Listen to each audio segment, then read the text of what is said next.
Welcome to another live episode of Spurs in Focus, right here on YouTube, iTunes, Amazon Podcasts. Of course, you got the Substack, Spurs in Focus Substack, which is completely free. Go sign up right now. Hit subscribe. You are part of the crew. My name is Jeff Garcia, longtime Spurs writer in San Antonio, and thank you for making Spurs in Focus your first and only spot for all things San Antonio Spurs. Ignore the rest. Unsubscribe to the others. You only want to subscribe here to Spurs in Focus, your first and only spot for all things San Antonio Spurs. Gentleman next to me, you know him. He is Mr. Rudy Campos with The Sports Answer. He is on X at The Sports Answer. And our first live off-season chat. We're going to catch you up on the latest Spurs news, hot topics, what's cooking among Spurs fans since officially, we are in the off-season. Here it is. But it's going to get exciting in a few days. You got the draft, Vegas Summer League, obviously player movement. We'll see what the Spurs do, but that's for a later show. Today, we're going to be asking the question, is Wemby the new NBA villain? People in New York think he is. You know, they're celebrating a title yesterday, or actually today, and that's all they kept on talking about was Wemby. We're going to show you some video of why we think that Wemby could be the new villain in the league. Fox's future, that's another hot topic since the season wrapped up. What is his future? Is he a six-man? Is he continuing to be a starter? Is he going to ship elsewhere? And then we're going to also talk about, are the Spurs sore losers? It's been a big topic since the NBA Finals ended. Many did not like how the Spurs exited quickly from the Frostbank Center. We're going to talk about that and more. And Rudy, can you believe it? It's officially offseason, man. But the draft's already next week. My Tuesday. goodness. Does the NBA give us – why do I remember a time back in the day where when the season ended, it ended? And there was like nothing until like the draft months later. Really? Because if I'm not mistaken, when the Spurs, when they played the 99 finals, wasn't today like game 2? I mean, so yeah, I mean, I think it's gotten, I don't know. I think they're just putting a whole lot together. Well, the reason why too is because remember, they've got Summer League now. Back then they didn't have Summer League. I think they maybe had one like middle of the summer type thing, but now you've got the California Classic, you've got the one in Utah, and you got the Vegas one. So I mean, they got to cram all that stuff in summer, so that's why it goes pretty quick, man. Yeah, it definitely goes pretty fast. But let's go ahead and get things going here. Let's talk about Wemby the villain. That's been a big topic, probably when the NBA finals began ish until now. Many thinking that, well, you know, look how many flagrant fouls he picked up during the playoffs, the elbow to Naz Reid, the non-flagrant foul called undercutting. Who was that? Jalen Brunson, I think it was. Yeah, where you put his foot out. Yeah, exactly. And then shoving Brunson in the face, just mean mugging him. And now Wemby's getting that label. My goodness, have times changed? And to add more fuel to the fire, Rudy, you know, the Knicks fans should be celebrating the title, the parade and, what is that? The Canyon of Champions out there in New York City. No. This is what New Yorkers were doing during that parade for their Knicks. Let's go ahead and take a look at this video. This is via Threads. Oh my God. It's a Gucci goo. It's a Gucci goo. It's okay. You'll get him next year. Oh my God, Rudy, are we there yet? It went from Wemby being the darling of the NBA, the alien, the next guy, to now he is the villain. Look what he's doing to all these players, throwing elbows, shoving players, talking trash, telling, Mr. Robinson, I'm in your head. Is this good or bad for Wemby? Man, I'm kind of a loss for words because for me, it's not a really good look for him, in my opinion. You don't have to be, a goody-good superstar or whatever like that. I mean, you don't have to be a Steph Curry, basically, if you don't want to. I understand you want to play with a mentality where you want to be kind of a hard ass and stuff. I totally am fine with that. But, I mean, there's a lot of stuff towards the end of the season, especially in the playoff run, that made a lot of people think second guess about Wemby too and his characteristics as far as personality goes. The flagrant fouls that he was picking up in the playoffs, that's very uncharacteristic. I understand you get the frustration part, but you got to understand that it's a lot different animal when you're in the playoffs, especially in the NBA finals. It's going to be a lot more physical. So a lot of stuff's going to happen. But I don't know, Jeff. I'm gonna say, to be honest, is he a villain? A lot of people are portraying him to be, and a lot of it probably has to be in the media. NBA, Mhm. I mean, they understand the game's a game, and the way they played, the way they played. Maybe Jalen Brunson didn't like what Wemby did, and at the end of the day, Mhm. he didn't like it getting pushed near the ground. Maybe he had his foot, under him and stuff like that. But what cures everything is winning, and he's holding the Larry O'Brien trophy right now. Yeah, it's true. So he's not going to lose any sleep over what happened between him and Wemby. I think the media is the one out there making him into this so-called villain in the NBA. I mean, it's just one playoff run. Is he gonna learn from it? Yeah. Is he gonna continue to be that type of player? I don't know. I mean, I would say that maybe I would have a little bit more positive side to it if I didn't get the "I'll see you never" comment at the end of the press Yeah. conference. That kind of was a little bit shaking to me personally because he was regarded as one of the best media guys Mhm. in the NBA. And it just seemed like this playoff run, he just shut out the media. He really wasn't as communicative with them. And when he ended that press conference, well, I'll see y'all never. That was a little concerning to me. Not in the best, not in the sense of he's gonna, leave the Spurs or go back Mhm. to France and never come back, something like that.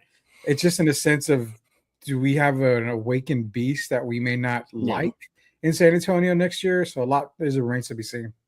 Yeah, I think it was just the playoff run, the competitive juices Mm-hmm. there, frustration, from the Wolves to the Blazers to the Knicks to the Thunder, just bodying him left and right, left and right. And I get it. I get it. If series after series, play after play, game after game, you're getting pushed around, shoved around, you're going to get pissed off. You're going to get angry and you're going to retaliate. He did that versus Nas Reed. He got suspended for that. Here's the thing, though. I don't see him fully embracing a villain role. I do expect him to be a little bit more physical next season. I think he's going to have to. He got a dose of reality. What it takes to go far in the NBA and then to win it is to get physical, is to put on some size. I don't think he can fully embrace it just because money wise, imagine if he gets that mean streak or that Ron Artest label or the Dennis Rodman level, No, or that. just something like to that level. I can see maybe products not wanting to sponsor him anymore or backing out, and also too, I also want to just limit it to just a playoff run that he had. Because off the court, you see what he does. He visits children at San Antonio's Children's Hospital. Brings them signed T-shirts and autographs. He does a lot for the community. So I think this was just a playoff run that we saw him really get angry, really get upset, just lashing out, getting down double figures, losing a game here, losing a game there, and of course, I get it. Imagine, Rudy, if a team like the Knicks spot you 20 points, or how about 29 points, and we'll still beat you. They can't tell me that's frustrating. Yeah, so very. I don't think he will carry this over. Look, let me rephrase this. Do I want him to get a little more nasty on the court? Yes. Even Greg Popovich, preached getting nasty on that court. So I do appreciate that. And you know what, Rudy, I'm actually surprised he doesn't pick up a lot more technical fouls throughout the year, considering how he gets defended. Popovich even said one time after Wemby got his first ever tech for mouthing off at refs for the way they were reffing him, I think he said after the game, saying he should get more. So there it is. Yeah, I would love to see him get a little bit more vocal, a little bit more aggressive, but let's not skirt the line and start throwing elbows and start becoming a Ron Artest. Remember he did that to, what was it? Was it Ron Artest that clobbered J.J. Barea midair? He just hit him in the gut. No, that was Andrew Bynum is the one that clobbered JJ Barea. Ron Artest clobbered James Harden in the neck. I remember year. that. Yeah, that was back of the neck too. Artest. Yeah, it was like towards the back of the neck. And the thing with Wemby too, I think if you want to really look at it, the way he acted in the finals, I mean, that's immaturity. That's being young. That comes as part of the territory. Right. Also, the fact of, like you mentioned, they had the lead in every single game in this NBA Finals, and they were only to come out with one victory, especially giving up the biggest lead in NBA history in 29 points and then having them come back. I understand frustration sets in. The last thing you want to do is talk to anybody in the media. And then the last thing you want to do is have these same guys just kind of pound you and, basically bully you left and right on the court. So it gets frustrating. And now it kind of exposes a little bit. The playoffs exposed a lot when it came to Wemby. The Minnesota Timberwolves were very physical with him. You saw what he did to Nas Reed. Mm-hmm. You saw Oklahoma City was getting physical with him. You saw the way the Knicks played him. He got very not intimidated, but he played physical, and he lost a lot of mentality. Yeah. Basketball is a very mental state game, and I think what this did is it kind of exposed him a little bit. If you really are physical with him, the refs may allow you to play a little bit better. They may allow him to play physical, but it does get under his skin. And I hope that's something that he goes into the offseason with and understands that coming into next year, a lot of these teams are going to play physical. And because of the way the offseason is going to be shaping up, you're going to see a lot of teams. And I would dare to say that the NBA is going to probably be the most competitive it's been in such a long time. Not only are you going to see teams like Utah, possibly Washington, a lot of these teams start to win more games, but go into the rule book now, the tanking rules. I mean, if you're the absolute worst team in the league, you have the worst chances to get the number 1 pick. So nobody wants to finish dead last anymore. So best believe that this league is going to get better. They all circled what the New York Knicks did. They all saw what they did. They're going to play physical with him. And we got to hope that he does not, doesn't react to a lot of this physicality. Yeah. You don't want his nickname from Wemby to be changed to Wimpy on the court. You're going to have to, Wemby, push back sometimes. And if that labels you a villain, so be it. As long as, he doesn't start getting that reputation where it hurts him, just flagrant foul wise, where anything he does, that's Titan, that's a flagrant foul. Look at his history. The NBA does have a precedent for that. We saw that with Draymond Green. Every time he skirts the line, he gets a flagrant or a fine. The NBA says, well, it's based on his history why we're doing this. You don't want to develop that where it become a detriment to the team. He already has it, though. He's got that. What's sad to say is he's got that label, the Nas Reed elbow. And then you saw what he did in the New York Knicks series. Yeah. I mean, he's got that label. As much as Spurs fans may not want to see it and local media may not want to say it, he's labeled that. They are already looking at him. So next year is going to be a do or tell year for him. I mean, we're hoping that it doesn't get any worse, but he's got that label already on him when they're coming to the NBA. Well, speaking of labels, there's this guy named De'Aaron Fox. He's getting a very bad label right now, and it just won't stop. Every day, look at any outlet, and they are just bagging on him left and right, Rudy. I mean, it is ugly. It is from NBA former players like, Vince Carter, Tracy McGrady, just the list goes on and on. They are bashing Fox for what they consider trash. Even Patrick Beverly.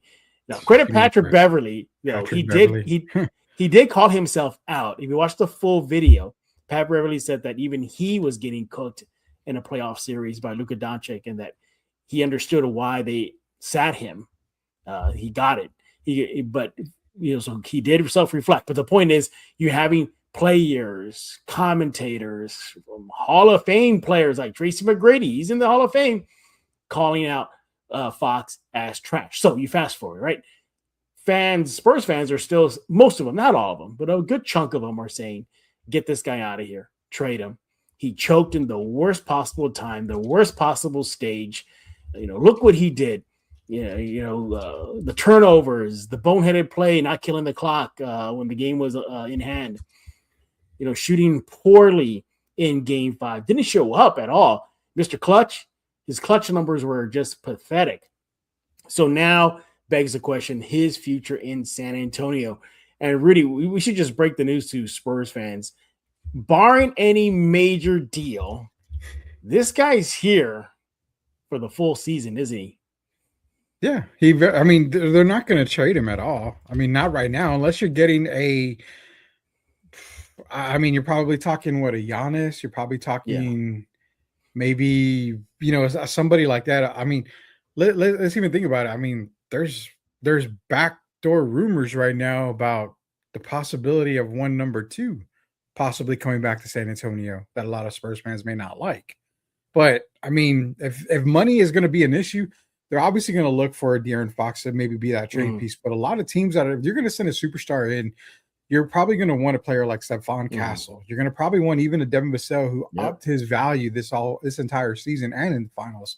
So those teams are going to look towards them as well. But I hate to say that, the thing that I got against Patrick Beverley and McGrady and Vince Carter, I mean, I'm a huge Vince Carter fan. I mean, I was a major fan of his, for Toronto, North Carolina, loved Vince Carter, but a lot of the players that talk, you got to kind of come back at them. And when did they ever play in an NBA finals? I mean, they never did in their career. So, I mean, it's easy to talk about a player who struggled in NBA finals, being that it's his first NBA finals. The guy never got past the first round of the playoffs in his career until this year with the Spurs. A lot of the players that did talk about him like that, I mean, they never made an NBA finals in their career. So, I mean, it's easy to talk until you get on the center court. I mean, the center stage. Who knows if they would have had the same type of career that they did if they went in and dominated NBA finals or they went in and struggled in NBA finals. We would never know that. So, I get he's getting dogged a lot, man. And I know a lot of Spurs fans don't want him here. He's like 98% sure that he's going to be here next year. I mean, the contract is just too big to just say, well, we're going to get rid of you for nothing.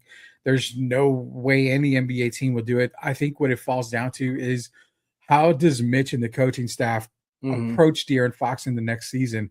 Personally, I do not think they bench him. But there's another topic we're going to talk about later, but I also feel that they're going to do a backcourt of Harper, Castle, and Fox to start the year. The one player I do look at, he is under contract, but I look at Julian Champagny.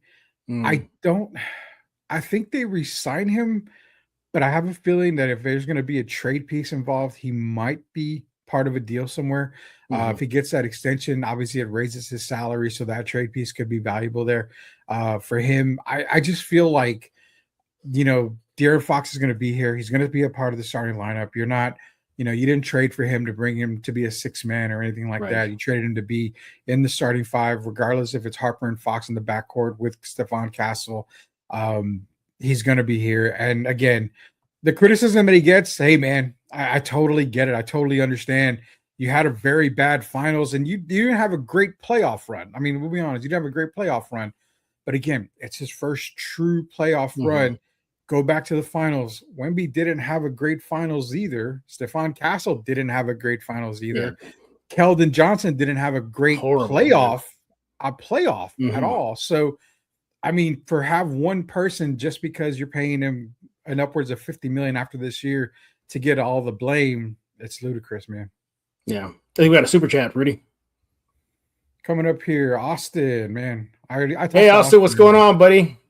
Hey, I heard some treats are heading your way. Yeah, I talked to him today. I'm waiting for some T-shirts, hopefully this weekend. But yeah, T-shirts, tactical backpack. Plus, we got some other stuff going his way. He says, on this Wemby as the villain character arc, I understand why he got upset with teams and players over them pushing him around because they thought it was sweet. And Wemby had enough. I don't blame him at all. I agree. I don't think we blame him for fighting back, but now he's got a target on his back, not only by the players, not by the coaches on the other side, but also by the league. Every time, he does something, he's going to be under a microscope. He's going to be under that Draymond microscope, and I don't think that's something he wants to play with, man. No, and run the risk of picking up flagrants. And let's just say that he picks up so many down, and it catches up to him down the end of the season where playoff positioning is at. Or I don't know, do flagrant fouls carry over to the postseason? Or they reset? No. Oh God, that's a good one. I think they reset. I'm not too sure. I think they might reset. Yeah. Well, did it ever come out? Did they call a flagrant when he put his foot under Brunson? They never did. They didn't have to because Sirius was. Well, no, it's not that they didn't have to. If he got a flagrant there, he would have been suspended game 1 of next year. Oh, okay. Well, and so it would carry over. They did. Okay. Okay. I'm just making sure. But here's the thing, though, Austin, and you're right. I think what you saw just mounting frustration for an entire playoff run from the Wolves to the Blazers. The list goes on. Think about it. He had big boys coming at him. He had Naz Reid. He had Hartenstein, Mitchell Robinson, Cat, Hart. The list goes on and on. Holmgren. What's that big boy in Portland? The young big guy. It's Robert Williams and Donovan Clingan. There you go. Yeah, those two big guys coming at him, and they're just clobbering him. So I think it was just mounting frustration. I think that's, talk about some offseason things that he has to focus on, and we'll definitely talk about that during this offseason. But I think maybe poise is one for him. He has to understand that they're coming for him. The target on his back is getting bigger and bigger and bigger, Austin. What's everybody saying? Oh, the Spurs will be back. What's Vegas saying? They're the likely champions next year. So you can't tell me other NBA teams are seeing that and be, oh, okay, we're going to go at the head of the snake. Vegas is saying that? Yep. Wow. They're picking him. They're picking the Spurs over the Knicks, over the Thunder. Wow. At last check, the Spurs had the best odds. Okay. and then the Thunder were a close second, though. It was not a big separation, though.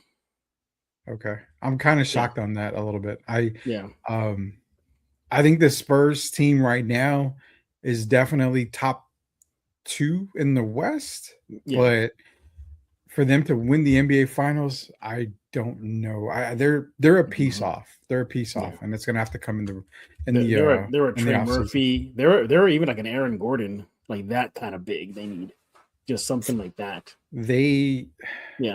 Well, Trey Murphy, but you got to remember what you get. You're gonna have to give up. So, Murphy, there's reports that Champagnie could be getting a nice extension, and it could break the bank. Just him alone. That's what I'm saying. So you can't have. So in other words, Keldon has to be gone. Yeah. Because you can't pay Julian, Keldon, Devin, and Darren without already going to be without paying Victor, Stefan, and obviously Dylan Harper later. So one of these guys is going to have to be traded. But do you really think a Trey Murphy makes? If the current roster is as it is, you add a Trey Murphy, they're contenders. They probably are back in the finals. But if you get a Trey Murphy, but you're giving up a Devin Vassell and somebody else, does he make up that much that we got from Devin throughout the season and the NBA Finals, plus maybe a Julian? Or, I understand Keldon struggled in the playoffs, but, Keldon had a 6 Man of the Year season. So I think the moves are probably going to be – they're going to be great, and they got to be good, but they got to be timely. And I got a couple of moves we can talk about at the end of the show. We got another super chat. Appreciate you, Austin. Thanks for always supporting us. Thank you, Austin. Yeah, that's good. But if you rewind the show a little bit further back, you'll see where we talked about the Wemby likely just getting frustrated is what we saw. What do we got here? So we got at John Birch 8744. He says, What's up, Birch? I love Harper, but are we sure he can be a true point guard? He doesn't pass the ball enough. Jump shot is suspect. Can he fix all that by next year? I don't know. Can we table this conversation? Can we come back to this? Because I have something to show everybody in a few minutes. Yeah, we can. But I can address it real fast. Okay, well, address it. Birch, hang on tight. Rudy will likely pop up your comment again when we get to the Harper section, but I have something to show y'all. But as far as all that stuff you mentioned right now, Birch, doesn't pass the ball, jump shot is suspect and everything. It got better as the season went on. Mm-hmm. Did he make some stupid rookie mistakes? Of course, they all do. Wemby did, Castle did, Tim Duncan did. Shocker, right? But I don't think you don't need him to fix everything in the offseason. You just gotta have a couple of things here and there, and other stuff will come in time. But a true point guard, I don't think there's such thing as a true point guard anymore in the NBA, is there? There is, but this is I'm glad Birch jumped in here, because I will just say this. I know we're gonna hit on it later, but I will say this much. When he says true point guard, Dylan Harper's a point guard, but that's the reason why you don't get rid of a De'Aaron Fox. De'Aaron Fox is a true point guard. He can score the basketball, but you say sometimes. But when you talk about this, Dylan Harper and his passing, he can pass the ball like the best of them. But Dylan Harper is a downhill type of player at first. He can get to the basket, and that's what you want to see. Yes, you want your point guard to be like that. But have we seen him run a team where his assists outweigh his points? Mm-hmm. That's the part where you got to remember, as a true point guard, you're a leader on the team. Leading is just more than just scoring the basketball and dominating the game. It's also getting your teammates involved. And that's something that I think if I see his assists go up, then I would think, okay, his assists are going up, points are staying the same. Say next year he gets to 17 points and 8 or 9 assists a game. Yeah. Then true point guard he really is. But if he's still right around that 4 assists, 3 assist mark, I mean, then you got to wonder, okay, is he more of a scoring point guard rather than a true point guard? Right. That's where De'Aaron Fox comes in, Jeff, because then you have him playing off the ball. Dillon can bring up the ball all he wants. He can kind of get the offense going. But where De'Aaron Fox comes in is he has, to me, he's got just a small 2 or 3 steps ahead of Dillon when it comes to observing the court, when it comes to making the right pass, when it comes to being in that position. So give Dillon a full off season and give him a full year of basically saying, hey, let's get him to run the point next year. But is he truly ready to be a true leader at the point guard position? I think he's still quite a years away. Right. That's just me. And I think Birch actually was saying that right now in his comment. He said exactly. Yeah, Birch, don't go anywhere because we're going to get to Harper after the break. But Rudy, I do. We have one more super chat. Austin's back in here. Appreciate him again. For the Fox discussion, if this is a pie, everybody gets a piece of the blame. Pie, Fox, Castle, Bitch, and Johnson, even Wemby, everybody gets a piece of the blame. Pie, not one person is to blame. It's a team sport. And that's exactly what I said. I mean, everybody craps on Fox because he's getting paid $51 million. And I mean, you're going to look at the money. Yeah, crap on him all you want. But Stephon didn't have a great NBA Finals. Wemby didn't have a great NBA Finals. I mean, the Kelly Johnson was, like I said, non-existent in the entire playoff. I mean, really the only guys that were consistent was Dillon, Harper, and Devin Vassell, and then Julian Champagny when he got going. Those 3 guys were consistent in every single series, just about. Right. I mean, that's what we got to remember. So I like that from Austin. What do you got from Austin, there? Well, first of all, I'm glad you brought up Fox again, Austin, because there was a report via ESPN's Windhorse that, quote, I know there's a lot of interest in whether Spurs might do something with De'Aaron Fox, but they are committed to him right now as their franchise point guard. And I think they'll remain that way. So, according to this report, the Spurs see Fox as the franchise point guard. That's a big label there. Yeah, huge label. Yeah, and but as far as the blame, again, and I know Rudy gets on me for the money thing. I'm not going to bring up the money. I'm going to bring up the label. He got labeled as the co-star. He got labeled as the guy that's supposed to step up if Wemby's off or Wemby's not on the floor. We did not see that whatsoever. He came in with a label and the hardware of being one of the best clutch players in the NBA. He was not clutch in the Spurs playoff run, or especially the NBA Finals. You're looking at this. In the finals as a whole, Austin, Fox was a minus 0.6, 2.8 turnovers, 34% shooting field goal, 25% three-point shooting in the 5 games versus the Knicks. Yeah. So, you come in with all those labels and all those expectations, you're going to get crapped on, and that's what you're seeing right now. But let me throw this curveball at you here. So Fox has been the second guy, right? I mean, that's what he brought in to be as, Wemby's second-hand man. But hasn't everybody kind of already graduated to the fact that Stephon Castle is that second man? Well, I'm glad you brought that up. I don't think he's ready for that. We saw him kind of fizzle out in the playoffs. He's not ready for it. Yeah. But Stephon Castle had took it upon himself to be the man when Wemby's not in there. It's not De'Aaron Fox's fault. De'Aaron Fox was trying to shoot. He was trying to get his baskets and all. But Stephon Castle was there to take over the team and not to maybe Fox's fault, Wemby's fault, anybody's fault. That just the perception that a lot of people, that if you really look at the game, it was never De'Aaron Fox number 2, Jeff. It was always Stephon Castle and Wemby. It was Wemby, Stephon Castle, then De'Aaron Fox.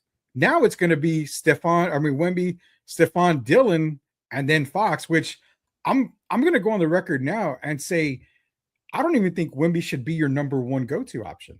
I think you have a left-hander in Dylan Harper that should be your number 1 option.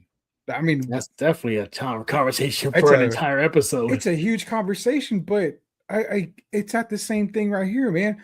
you've got a 7'5" guy that, again, everybody calls him generational, but if you can't dominate on both ends of the court and be dominant at one skill set on one end of the court, how generational are you?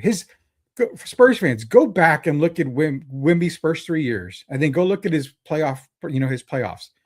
He doesn't have any better stats. David Robinson has better stats than he does. And David Robinson, I mean, was he generational? Yeah, I think he was. He brought in that quick center, that center and a guard, guard in a center position, basically. So, I mean, that's the thing, is that right now, Fox, to me, he was brought in when he got traded. That was his number 2 spot. But as soon as Stephon Castle came in, Fox wasn't number 2 anymore. He got paid like a number 2 or like a number 1, but just because he got paid, that doesn't make him a number 2. He's going to be the third he was the third guy on the pecking order right now. And that's just me. We can go back and look at all the games. I mean, it's Wemby and it's Stephon Castle. That's the way it looks right now. Yeah, I think that's something the Spurs need to look at, is who is the number 2. Is it this guy you're seeing on the screen? Is it Castle? Is it Fox? Or is it Harper? Maybe Harper. Everybody's, another issue I'm looking forward to see how this develops. What was everybody saying this whole season? Oh, maybe not Fox, but if there's a 1-2 punch, the future is Castle and Wemby. What if it's Castle? I'm sorry, what if it's Wemby and Harper now? It is Wemby and Harper. Yeah, it is. This is a good part to take a break. Let's take a break because we're talking a lot about Harper right now, and I got something to show you all in a few seconds here. But we thank y'all for those super chats. Thank you, Austin, Birch. We appreciate it. Keep it coming, everybody. Leave the comments. We're going to get to them as soon as we can. But coming up next, we're going to talk about Harper as a starter. Yeah, I might have something to prove it that maybe he is. And then, are the Spurs sore losers? We're going to talk about that and more right here on this live episode of Spurs in Focus with my good friend, Mr. Rudy Campos of The Sports Answer. He is on X at The Sports Answer. Follow me on X at Jeff G. Spurs Zone. As the new leader of the Decepticons, I command you to subscribe to Spurs in Focus.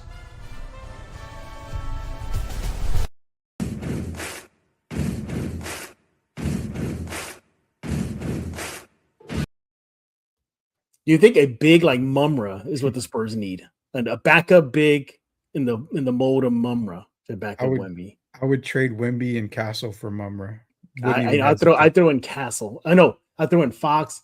And you know what? Half Champagne if I can get Mumra. So you would do Wemby, Castle, Fox, and Champagne for Mumra. Hey. Mumra is literally generational. He's literally generational. Stop. We are back, everybody. This live episode of Spurs in Focus right here on YouTube, Amazon Podcasts, iTunes, Spotify. Go subscribe right now. The Substack is completely free. Spurs in Focus on Substack. Google that, hit subscribe, and guess what? You're a part of the crew. And thank you for making Spurs in Focus your first and only spot for all things San Antonio Spurs. How about the Spurs? Now the offseason has begun. This is our first offseason chat. By the way, if you didn't see Wednesday's episode of Spurs in Focus, go check it out.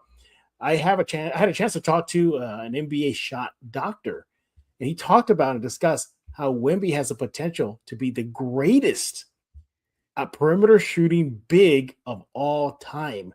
Go check it out. It's a great informative show. We were talking about a lot of Harper right before the break, and we're just getting on the Harper thing, and Rudy, you were on there and everything about him possibly being the number 2 as soon as next season. So, Birch, if you're still here, I hope you are. I got something to show y'all. Let me pull it up here. Thank you, Birch. So, we talked about Fox, how he did not level up when it mattered. The NBA Finals. Yeah. We talked about how Harper was perhaps one of the more consistent players in the NBA Finals. And we saw him. He pretty much saved the Spurs from getting embarrassed, at least in game 5. He was keeping them in the game, et cetera, et cetera. But check this out. So this is why I think he could possibly be the next 1-2 punch. Not Fox and Wemby, not Castle and Wemby, Harper and Wemby moving forward. Check this out. Talk about elevating your game when it counts the most. Look what this young guy did. In the postseason versus the regular season, you see it there. Rudy, he upped in points, 22 to 26. Yeah. Minutes. He got just in those, 2.5-ish extra minutes, 1.5-ish. Look what he did. Just going from 11.8 to 14.1, 26.7 minutes per game. Okay. Points per game shot up a little bit there. Rebounds per game popped up. Assists per game went down. But look at this. Even his field goal percentage shooting marked up a bit. And he even was clutch at the free throw, knocking down more free throws. You talk about a guy that you need there when it matters. And this guy's just a rookie. I think this makes a solid case why he should be a starter and be the next 1-2 punch with Wemby. Your thoughts? I mean, if we even have to think about it, he should have been a starter this year, right along Yeah. Fox. I mean, I was calling for that lineup early in the season, but you saw what he did in the playoffs, and you see the reason why we're expecting him to be a starter next season. Yeah.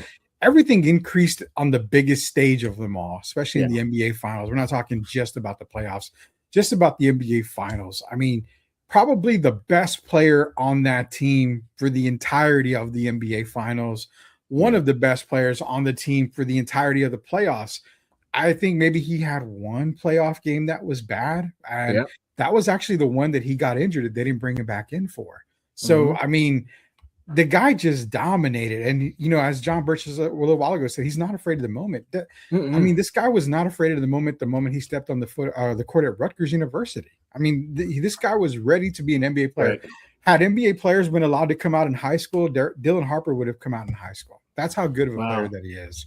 So I love to see it, Jeff, because we have all these ESPN guys and everybody saying, well, if you do the redraft now, Dylan Harper probably should have gone before Cooper Flagg. Who was saying that well before Rutger years? That was Mumra was saying it, not me. Mumra. Yeah, I was calling for that at the beginning. Cooper Flagg should have never gone number one. It should have been Dylan Harper, but thank God for the Spurs. They were able to get Dylan Harper. He's going to be a starter next year. It's just a matter of, does Mitch Johnson go with the lineup that we're talking about? You're not going to put De'Aaron Fox on the bench. As much as you want him to go to the bench and every fan wants him to go to the bench, he's not going to be on the bench. He's a starter in this league, and if he doesn't get starter minutes or isn't a starting five, that means you're probably going to trade him, and he's going to want to go somewhere else. So you've got to start both of these guys behind, and I'm looking forward to seeing it next year. Well, what did we hear in the closing statement from Devin Vassell for the season? What did he say? Harper griped about his minutes.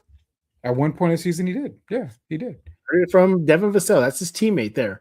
Now, look, even Mitch Johnson did say that, if you were paying attention early in the season, that, you know, he said, sometimes the young kid wants to play more, and they got to hold him back. But they cannot hold him back anymore. He just proving it on the playoff stage / the NBA. Look at the numbers. They're in front of you right now, literally black and white.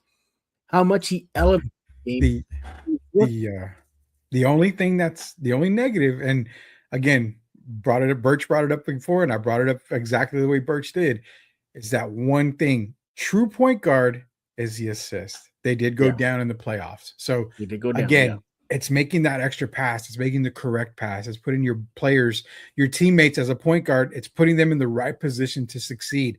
That is something that De'Aaron Fox does a little bit better than Dylan right now. So I think another future with him potentially being a point guard, letting him run the point guard alongside De'Aaron Fox in the backcourt, I think that will excel Dylan's game a whole lot more into true status of a true point guard. Yeah, you know. I wish Fox gave us some sort of increase like this. We didn't see it from Fox at all. The moment might have been too big, just like it was for a lot of Spurs. Sure wasn't big for a rookie. It shouldn't have been. Best player, one of the best players on the team. All right, what we got? Oh, super chat. What's up, Austin? Dylan Harper is great in my opinion. His ceiling is very high, but with Castle, his problem is his ceiling is high as well, but his floor is really low with those bad turnovers compared to Harper's floor. And I think what I'm getting at, that I've said it under my breath a lot on this offseason. Wemby, Harper, Castle. You don't want to. Fox is not going to be in this because it's kind of difficult. But if you look at those three guys, Stephon Castle is the odd man out. If you're talking Dallas Cowboys, when I talked about it over a year ago, I said Dak Prescott, CeeDee Lamb, Micah Parsons. One's going to go. Which one is it? It was Micah Parsons is who we said would go. Wemby, Castle, Harper. One's got to go. More than likely, Castle's the one that's going to be the odd man out. Really? I think Fox would be the odd man. No. We're not talking about Fox. 3 players. Okay. Harper, Wemby, Castle. If one Gotcha, has to gotcha. go, because remember, if you're going to trade for a superstar, they're going to want a young player in return. You're not going to get rid of Wemby. You just got the best play, one of the best playoff performances, final performance by rookie, and I don't know how long. So who's the odd man out? It would probably be Castle. I mean, if you're thinking about it. Yeah, if you project it out, I would not be surprised to see Harper maybe excelling over Castle midway through next season, just doing a lot more than what Castle. One thing that early on that Harper has over Castle is Harper can play with a lot more poise than Castle can. Castle forces things. Everybody saw he forces so much. I'm going to force these shots. I'm going to force myself in the paint. I'm going to force these passes. He had a total of 20 turnovers in 2 games versus what was that? The Wolves in that series. You see him force it, and he admits it too. He says, I need to learn how to control myself. You didn't hear that from Harper. You rarely heard that from Harper at all. So he's got that already. Now, unfortunately, it's something that he can correct, Castle. But man, we're circling back to the topic, Harper a starter. Do you think if they do go with a 3-guard starting lineup, isn't that a little too small versus in the NBA right now? Absolutely not. That's not small at all. I mean, if you're going with a 3-guard lineup like that, you're getting quickness off the ball. Harper and Fox are super quick. Stephon Castle's quick as well. You've got 2 guys that can attack the basket in Castle and Harper. You could probably rely on De'Aaron Fox to be in your 2-guard, which he can score the ball when he's basically off the ball. If you have Harper run the point, Harper gets in a little bit of trouble. You have another ball handler in De'Aaron Fox. You can't trust Stephon Castle to handle the ball. He's very turnover prone. So that's something that he's got to work on in the offseason. That's what I'm thinking about. That's why I look at if you have Harper and Fox in the backcourt along with Castle plays off the ball a whole lot more. You're not going to have to worry about him bringing up the ball with 2 point guards in there like that. I think they become a lot quicker. Wemby gets the rebound. He's off the fast break. You've got 3 very quick guards. You can either have Devin or Julian start right next to them. There's your sharpshooter from the outside. I kind of like that, and I kind of get a little giddy on that lineup right there. And real quick, Silver Wolf Ventures leaving a lot of comments, but he did say the 3 are untouchable. Stop the click talk, please. I'm not doing any type of clickbait. When I talked about Wemby, Castle, and Harper, I said odd man out. I'm not saying one of them is going to get dealt. I never said one of them is going to get traded, nothing like that. But if you're looking at it, you have to throw Fox out of the side because of the contract. A lot of teams aren't going to take that contract over. But what you got to understand is if you have 3 guys there, if there is one that's expendable, not saying that they are, but if one is expendable, which one is expendable? That's why I said about the 3. But they're untouchable right now. No one's going to get traded from those 3. Oh, yeah. They are untouchable for now. Yes. For now. Yeah. Yeah, they are. And again, it'll have to be a deal where it's just too good to pass up for the Spurs to really even consider the notion of trading Castle or Harper. But the more this young kid Harper gets better, and he will, the more pressure that's going to be put on guys. And it's good pressure, like Fox and Castle, to up their game. So there's that, and look, as far as a long-term piece, Fox is not a long-term piece for the Spurs. No. He's a medium-term piece. Because guess what? You even heard it at the Knicks championship parade. The owner come out, and what did he say? I'm worried about the aprons. We saw Boston literally blow it up because of the aprons, the financial situation. The Spurs are okay for the next few years, but they're going to get to a point where Castle, Harper, Wemby, whoever does show out, Vassell, he's even better. They're going to want to get paid. And this is a small market, and they're going to have to face that reality in the near future, not in the short term, but in the near future. But going back to that, by the way, I'm not poking fun at Silver Wolf at all, but I'm just thinking about the concept of clickbait. It's like everything's clickbait now. You can literally just share something with everybody. Like, hey, look, the Knicks are making fun of the Spurs. Clickbait. Like everything's clickbait now. Why is that? No, I mean, It's like the everybody wants to go-to get excuse for everything for kids now. It's funny because I've never said anything. So the thing Again, I'm with not making fun of you, Silver Wolf. I'm not. I'm just Yeah. thinking about the concept of clickbait. No. And that's the thing with me. I've always said when I've done shows before, Yeah. I don't say anything just to say it. I always Yeah. have a reason behind it. So Yeah. I don't believe in clickbait. I don't need, honestly, Jeff, I don't need on Box Score and Sports Answer. I don't care if I get likes. I don't care if I get shares. I don't care about anything like that. Doesn't bother me at all. I'm not the one that do like that. So yeah, on the clickbait thing, I'm not too much. That's the gallery there applauding Rudy for his clickbait take on clickbaits. So I'm just kidding with you. He should be a starter. Next year he should be a starter. And you're right. You made a great comment. I love that. When you said De'Aaron Fox is not a long-term, he's not a long-term not player. a long-term player. This is De'Aaron Fox's last major contract, I think, unless he just balls out. But I don't see him getting a big-time max deal after this. And that's kind of on par with the course with a lot of other players. So I mean, it happens like that. It does happen like that. Will you trade for him? We'll trade him. I don't know. But remember, Spurs fans, if you trade De'Aaron Fox for Giannis, you're going to pay Giannis X number of dollars. And in fact, you're going to pay Giannis more than De'Aaron Fox. So then it goes back to what happens when you have to max out those three young guys. Yeah. You're going to hope that you're going to get veterans, and it's not going to last forever. Expansion draft's coming up, so you're going to lose players in the expansion draft. The NBA, it's going to be a very, very busy offseason. It is. You already got another super chat, man. So. Oh yeah. By the way, real quick, though, you were hearing like Giannis might get moved. Jaylen Brown's time in Boston could be over, so we'll see. Julius Randle. I mean, there's a lot of people. Yep. Austin. John Morant. Well, as funny as that may sound, John Morant, I think, is sticking around because Memphis wants a Brinks truck, and I mean, they're not going to get a Brinks truck for John Morant, not with the baggage that he brings.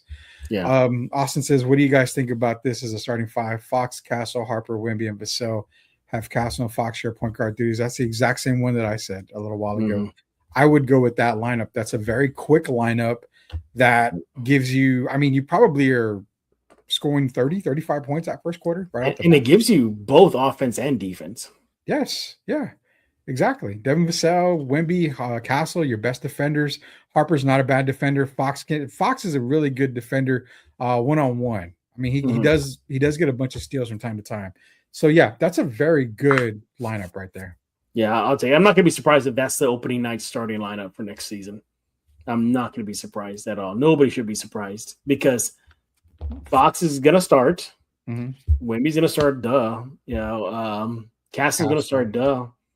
And so I guess the odd man out is what? Champagne, right? Champagne's the odd man out. Yeah. I think so. I think Julian. If he's still around, Rudy. Well, I mean, he's a restricted free agent, isn't he? Or he still has a team option.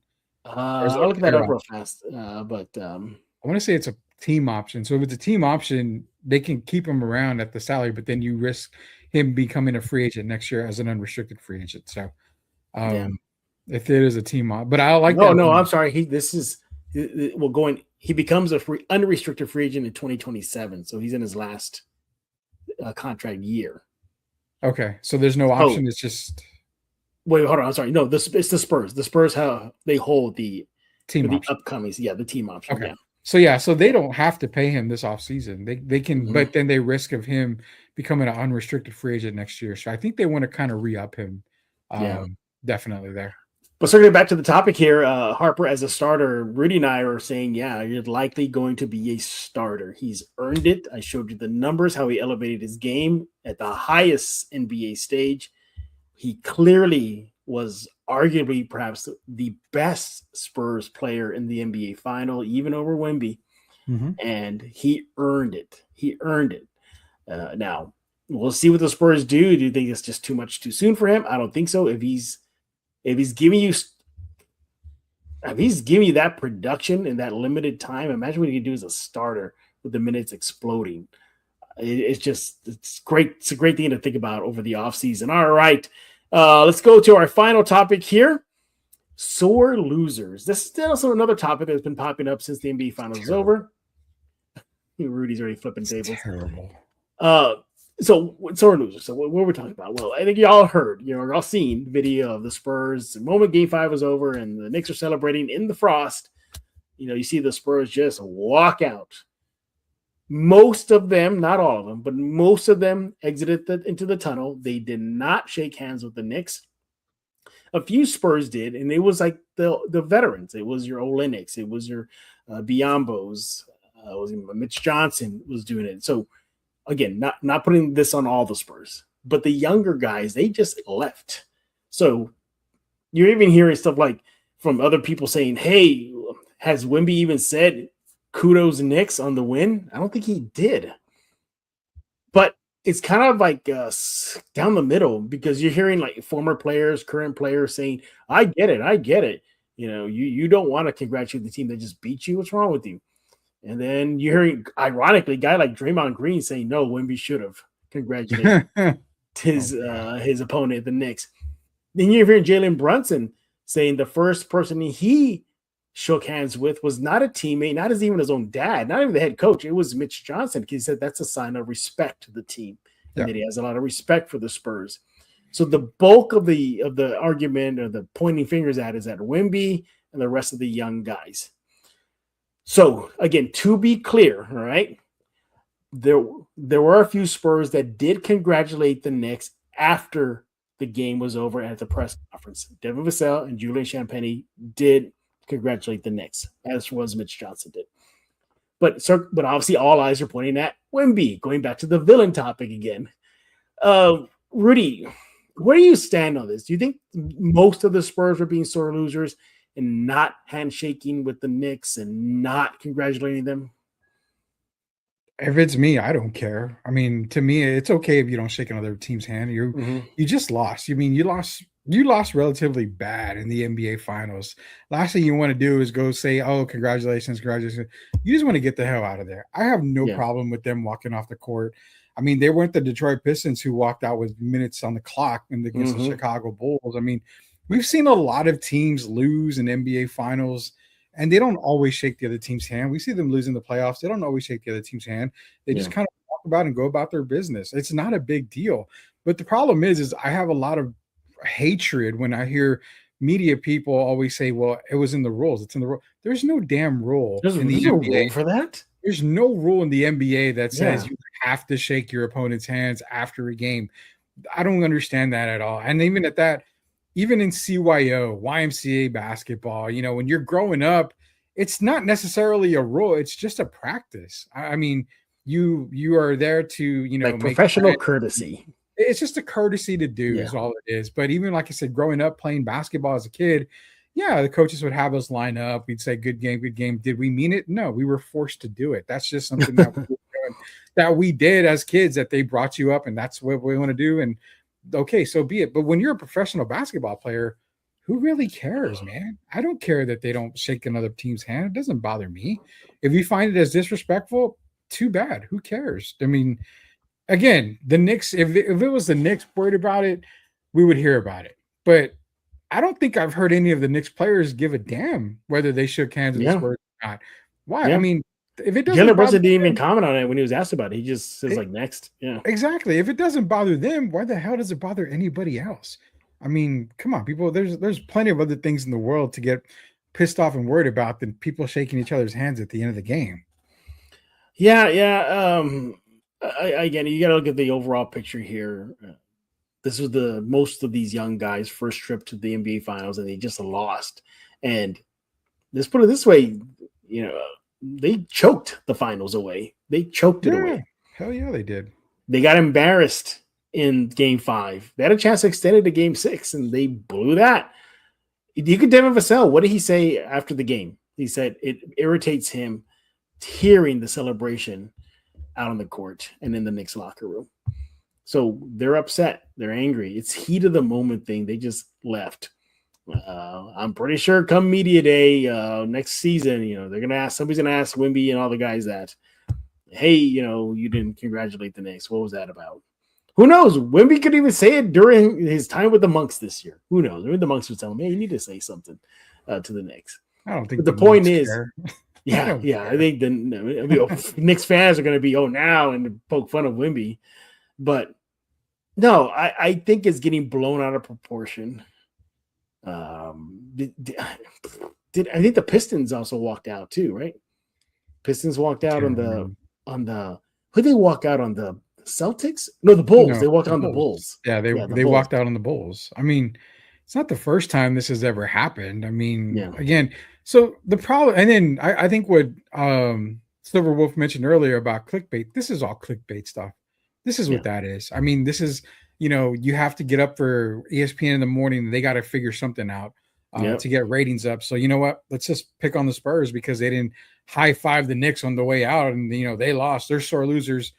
Nobody likes to lose. If you find me a happy loser, I'd congratulate you and give you a high five. Nobody likes to lose. So of course you're going to be a sore loser. You're not going to want to congratulate the people that won.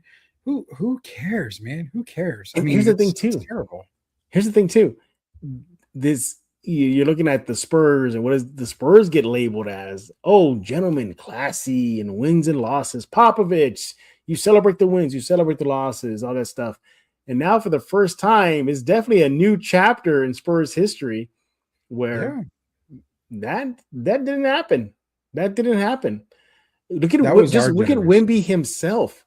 Yeah. All the past franchise players from Gervin to TD to D-Rob, for a while there, Kawhi, none of them were like this on and off the court like Wemby. Wemby wants the spotlight. Wemby, it doesn't mind being the face of the league. Wemby talks trash. I mean, I'm pretty sure Duncan and Robinson did, but not to the level that Wemby's doing. Look at Duncan and Robinson. They rarely picked up flagrant fouls. And if they did, they didn't clobber somebody with an elbow. Wemby does. So this is definitely a new time in Spurs history. And I think a lot of people are just kind of shocked by that too. Like, what? They're supposed to be the Spurs. They win in class and they lose in class. And what are they doing? So I think it's just that reaction to seeing all this. I mean, that's our generation. I mean, literally, we grew up in the good guy era of San Antonio Spurs basketball. Well, guess what? There's no Pop. There's no David. There's no Timmy. There's no Iceman. This is a whole different breed. Whole different one. You have Pop, who's behind the scenes, but you have Brian Wright, who's taking over for R.C. Buford. When RC Buford was the GM back in the days that we would know. Pop's, the coach. They've had a lot of great coaches. John Lucas was an upbeat coach. They had him. I mean, Bob Hill was a no-nonsense type of guy, but yet, I mean, not as, just different coaching styles. Mitch Johnson he's a tough coach, but can you say he's more of a player's coach? It's a good question. I want to see how that unfolds. I want to see that because, again, my biggest gripe was you're losing the lead in every game, but yet you're clapping your hands like you're a cheerleader instead of yelling at your team and getting on their case. When guys like Pop, Jerry Sloan, a lot of these other guys are berating the team from the sideline. Oh yeah. But yet you're clapping your hands like if you're playing patty cake, and that's not the kind of coaching I want to see. And again, it goes back to the generational players that we have now. Yeah. Are these players, Carter Bryant was on the sideline about to cry when Mitch jumped on his case.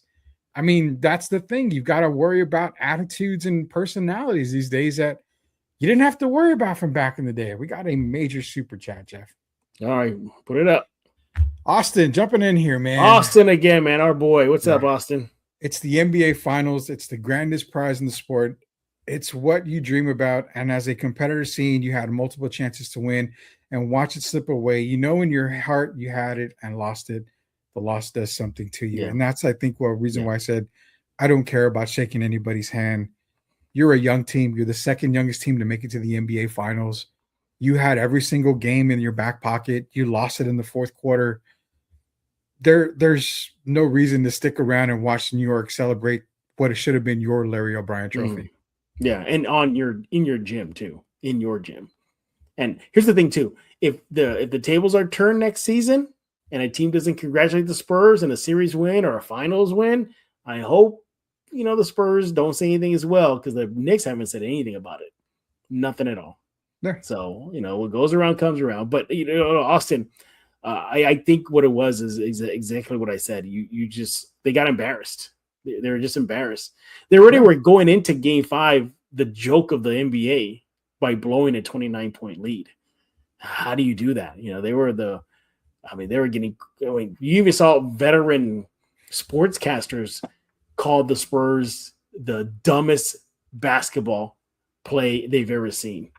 So you're getting those kind of labels, and Wemby doesn't show up, and yeah, you can see why they're frustrated. And I think it was just like a natural reaction, like, oh my God, we lost. Let's get out of here. I think that's what it was. Yeah, and like I said, it's okay. I mean, the media, they make it seem bigger than what it really is, and it's dumb, man. I mean, you just lost. If I lose, last thing I want to do is be on the court. And not only that, you didn't see very many Knicks players walking over to the Spurs. They were celebrating. So that's right. Yeah, they're having their reaction, and the Spurs are having their reaction. Yeah, give them their moment. Why do you want to stick around on the court and take a moment away from them? No, let them celebrate. Let them.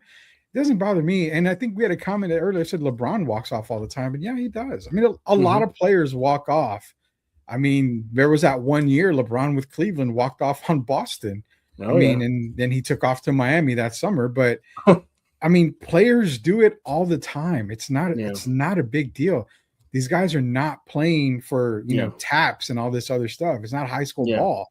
It's actual NBA ball, and who cares what they say? I like what Austin said at the end. The loss does something to you. Yeah, I hope it fires them up for next year. I hope it does. It's going to be rough. This ain't the 2014 Spurs where they went on their revenge mission. No. This is different. Don't be expecting that. This is a team. So this is. Is this a team that got too much too soon? I've been saying that after the season's over. I think they got too much too soon. I will legitimately say probably so, because I had them at 45 wins, and they surpassed it. But the problem is let me throw you a curveball. I know we got to go here in a little bit, but this is a good show for you to do with somebody else if you want. Go ahead. Can this team win 60 again next year? Yes. I don't think they so. get 60. I think they get 60. I'm not saying 62. I think they can scrape 60. I think the league's going to be so balanced next year that it's going to be tough to get to that 60 win mark. And the other part too is you have to base everything off of health. And that the key for Wemby is to stay relatively healthy this year. They didn't have any major issues. Relatively healthy, but remember, you had Wemby at 28 minutes a game.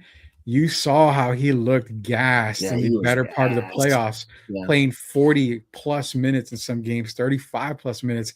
Those extra 7 to 10 minutes he was playing a game in the playoffs, that's probably why he didn't have a really good stretch run in some of these series, man, because those minutes were catching up to him. So yeah, you saw him just like peter out at the end. But look, ultimately, Rudy and I were saying the Spurs were not sore losers. If anything, they were just in their feelings. They just lost. That's it. They lost. And like, man, let's get the H out of here, man. They probably were thinking that. But of course, you look at the seasoned veterans. If you want to see they were the representatives of the Spurs to congratulate the team on behalf of the Spurs, well, then Bismack and Olynyk, and I think Cornette was one of them too. They did that. And as Fox well. did it in the back. Fox did it in the tunnel. I mean, he Fox came out. Tunnel, So I mean, again, who knows? Did they not congratulate them? We don't know. Exactly. I mean, and like I said, in the post conferences, Vassell and Champagny did salute the Knicks for their accomplishments. So there's that. Hey, Rudy, we got a lot of comments. I want you to take over now. Fire away, buddy. Yeah, so we got a bunch in here, and I know we're kind of up against the clock. The great points is when Birch was saying earlier.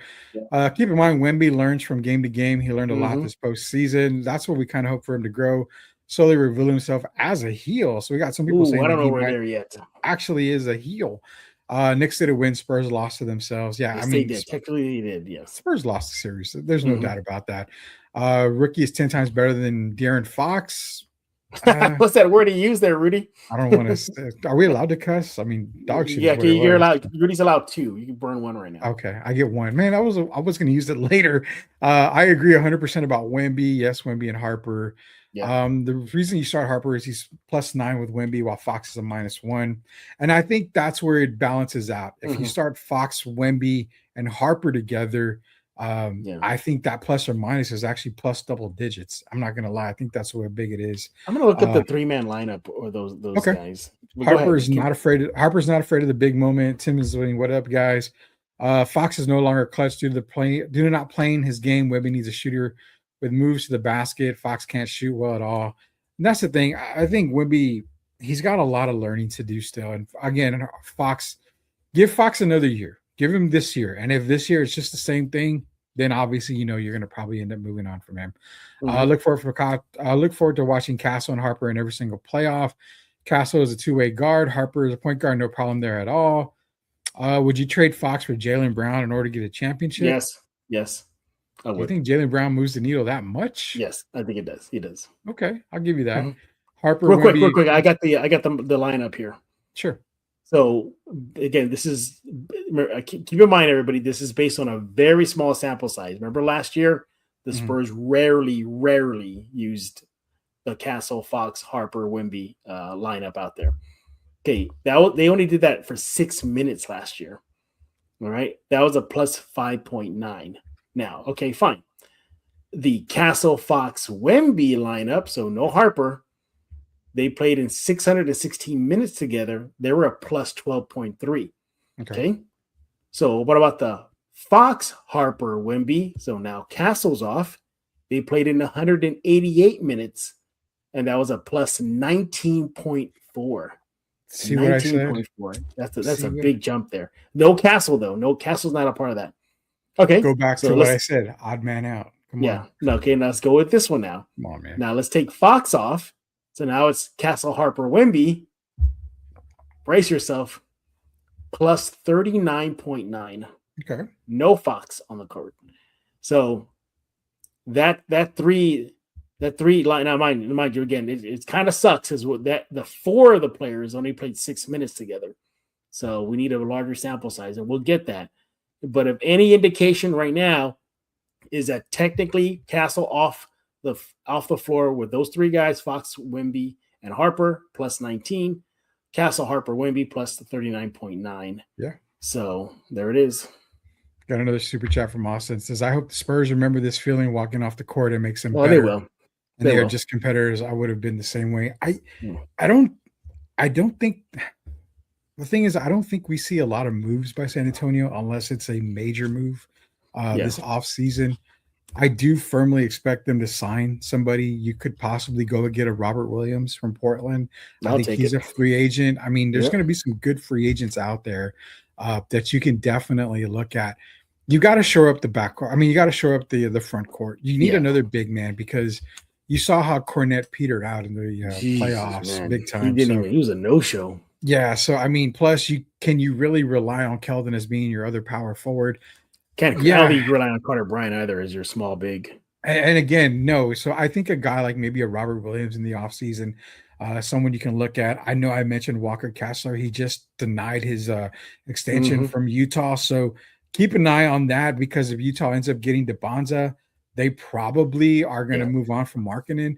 If they get Cameron Boozer, maybe more than likely will move on from Walker Kessler. So Spurs fans, keep an eye on Utah because, again, the Spurs, they have the assets and the draft picks to make it done for Utah. So it's a big offseason for San Antonio. And I think with them, like Austin said, it will make them better. They're going to learn from it.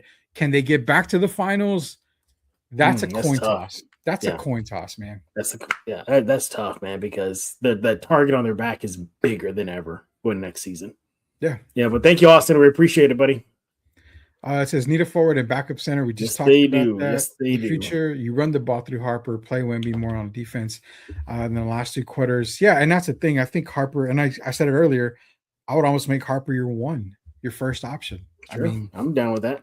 Wemby as a option 2 or 1B. I like that a little bit better.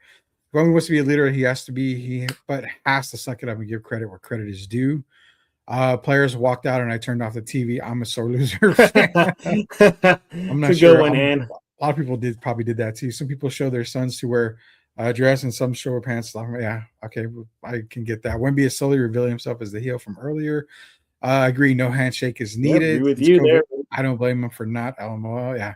Okay, done. I get that. If you think the Magic would shake hands to Larry Bird, congrats. I would think, yeah. I mean, and it's been happening since the 80s, man. Yeah, Knicks fans just trying to create drama. Not so much Knicks fans. It's fans in the media doing that. There was that, though. F Pop, F Wemby. I didn't hear him say F Pop. I did hear him say F Wemby. Yeah, I don't think he went full Fred. Yeah, I don't think he said F Pop. I think he only said F Wemby. LeBron walks off all the time. Yeah. The other that nobody really talks about is the fact that they lost all 3 of their home final games and had half of their house filled with Knicks fans. You don't think that feel the Knicks fan part? I can't even comment on that anymore. Yeah. I mean, I don't know how they were able to get so many tickets, but I do have a solution real quick to that. You have Michael Dell, who's a billionaire, obviously. You have HEB in San Antonio. You have a lot of big companies. Why don't you purchase these tickets and hand them out to where your majority or resell them at their face value? Because the third party people are just jacking up prices and you're priced out. So I recommend the Spurs get back that these bigger companies need to come in and buy up majority of these tickets to get around, man. Let this be starvation that leads to the hunger for the Spurs to eat for years to come. Bring it on. Yes, bring it on. Clickbait, Peter Holt's son tweeting. I don't think that was Peter Holt's son, was it? Son. Yeah, Miller Holt. Wasn't his son. Did the Spurs let the wrong coach go? Well, we'll see what Mitch is made of next year. That's for sure. You know how I felt about Sean Sweeney when he was hired. So I will say that would definitely help. We'll see what Sean Sweeney's made of without having Castle and Wemby, those kind of defenders. He was my second option to be the Spurs coach after Pop. Charles Lee was my first one, but he's coaching in Charlotte. So you give up on was it Sam Cassell? He's still he's got to be a coach somewhere. I cannot believe he's not a coach anywhere. Yeah, that's the crazy part. No worries, no one will remember next year. Spurs win. Spurs come in healthy, and Wemby learns he can dominate. When they should win 67 games. Wow, that's a jump too. There, that's a huge lot. Wemby, Julian, Vassell, Castle, Fox, neither Spurs, Carr, Elliott, Johnson, who wins, Jeff and Rudy. I'm gonna go with the Wemby team on that one. Yeah, Goody Rehome's in here. Good evening, gentlemen. I want to say pop in, go Spurs, go. What's up, Rehome? How you doing? Thank you, Rehome. Sign up for Robert Williams. Yes, I'm Tobias down Harris. I like Tobias, but no, I don't think I would definitely go with Tobias. Then you basically have another Vassell Keldon mold guy out there. So. Yeah, we'll get into draft talk. Sinek Jr. Possibly. Keldon. Small forward off the bench, Mark Williams, maybe. Crazy how Wemby is living rent free in the heads of New York. Yes, he is. Yes, he is. Then we got a couple more. Nick Richards, maybe. Rudy, you said last year you would trade Brown from Boston. I would trade Brown for Boston. I mean, I do like Brown. Organization learn how to handle playoff ticket sales, definitely, and then Mitch needs to add an ex veteran head coach to his staff. Before we go, I know I wanted to ask you this because, again, you could talk about this on another show. The rumors are behind a lot of this, Jeff, and I'm going to put this on a scale of 10 being a guarantee. I'm going to put it on a scale of actually 6.5 to 7. What's that? The chances of LeBron James being a Spur. Man. I would not. I hate to say it, but there is a lot of smoke in that fire. There's a lot of smoke right now. So keep an eye on it. If I hear of anything, obviously I've got a couple of good sources in the background that do talk a lot. So, but if LeBron James comes up, he would have to take a back seat though. Well, this is where it comes in. He comes in as that veteran you need, a la 29 points up. He's been in a lot of situations. I think you trust a player like him more than you do the young guys that you do. Or a guy by the name of Chris Paul. Imagine if he was still there. Chris Paul would have made a huge difference. Chris Paul would have said, "We ain't doing this. Yeah, we ain't doing this." He literally would have. He would have grabbed the ball, traveled, and put everybody in place and go, "Okay, let's play ball now." Yeah, I personally don't want LeBron James. I don't. But again, it'll just be a circus. I'm just saying, keep an eye on that because the possibility is there. There's a lot of stuff going on in Lakerland that a lot of people aren't seeing either. So watch out. By the way, do you like my street merch? My Spurs street merch? I like it. Got it in the West Side, Rudy. My old stomping grounds. Yeah, the West Side, West Commerce. Oh wow! See, I grew up on General McMullen and Culebra, so down the street from there. And guess what? I bought this before Game 5 and they lost. Oh godly! Thanks, Jeff and Rudy. Good live until next time. Hey, quick fact, Jeff. I only What's own up? 2 Spurs jerseys. I own 0 Spurs t-shirts. Interesting. Yeah, you love Yeah. jerseys more than t-shirts, I think. I've never, and I'm gonna be honest. I've been on this earth for 40. We're in 2026, 46 years, and I've never owned a Spurs t-shirt. You gotta fix that. We got to. Gotta fix. Hey, just go get the street merch. Probably on sale right now. Southwest Military, Yeah. Commerce Street, McMullen, it's all there. John Collins Interesting is though, another when one. I bought this, they actually was one of the better, knockoff shirts spots. Mhm. And I was talking to the people that run it, and I said, okay, what happens if the Spurs win? And this is ahead of Game 5. I said, well, I'll be back here, in case, we want to get more shirts. And the lady, she goes, no. She goes, we're going to take our truck. We're going to move it to 1604 on that area. I go, why 1604? She goes, because nobody sets up a tent up there where the rich people are. So I'm on my way. I'm on my way. Exactly. All right. Everybody, thank y'all for jumping in this live episode of Spurs in Focus. We're going to try to do this once a week during the off season. Yeah. It'll likely be towards the end of the week, as you're seeing right now. We'll definitely have a couple of pre-recorded shows for you guys. Just in case y'all didn't know, because it is the off season, I'm not doing one every day now. It's going to be about 2 to 3. And if it's 3, one of them is going to be a live show. So if it's 2, one of them is going to be a live show. So you see how it goes. So expect about 2 to 3 shows a week. It'll probably spike a bit, especially with the Vegas Summer League around the corner. But then it'll probably go back down again. So it'll be about 2 to 3 for until training camp opens. So there's that. And everybody, thanks for hanging out with us this evening. Rudy, brag about the answer.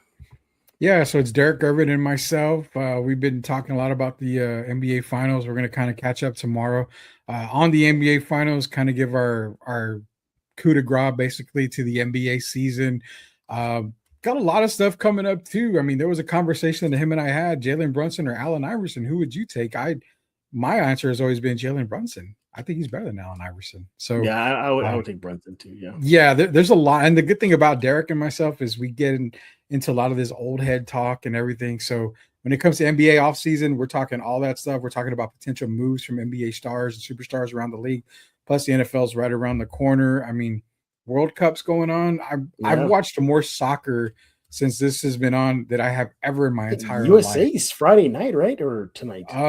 Tomorrow. Either tomorrow night, or Saturday. I can't remember. I don't know offhand. I think it's Friday night. Whatever game's on, I'm watching. I don't care. I'm about to go watch Mexico, Jeff. You're keeping me from my Mexico. Okay. Well, let's let Rudy go. All right. You want to follow Rudy on X at the Sports Answer.